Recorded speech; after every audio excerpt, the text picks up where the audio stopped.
Good morning. Ako pala si Rolly Biat, tubong San Isidro, Davao Oriental po.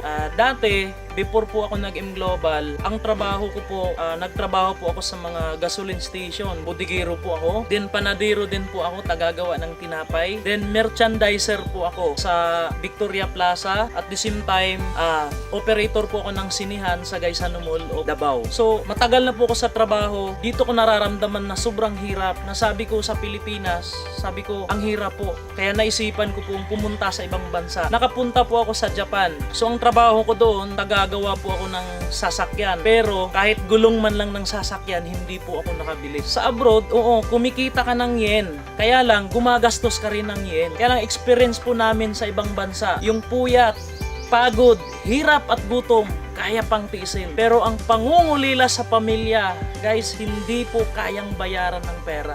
Bakit po? Ama kasi ako. Iba ang paglaki ng anak na hindi kasama magulang. Ngayon po, nung ginawa ko yung M Global, umuwi ako ng Pinas, go home for good. Dito ko nararamdaman na ang sarap pala gastusin ang kinikita mo pagkasama mo ang pamilya mo. Lalo na tuwing birthday, Pasko, bagong taon. Guys, kakaiba po. So nung ginawa ko yung M Global, sineryoso ko. After a year na seryoso talaga na ginagawa yung business, nagiging Millionaires Club member ako ng company. Then after 6 months po, nagiging top 9 po ako sa Davao. Then last 3 months ago, nabili ko po yung brand new Montero Sports. Kung dati sa Mitsubishi, tagagawa lang po ako ng sasakyan. Ngayon po, dahil sa Facebook marketing, nagkakaroon po ako ng brand new Montero Sports.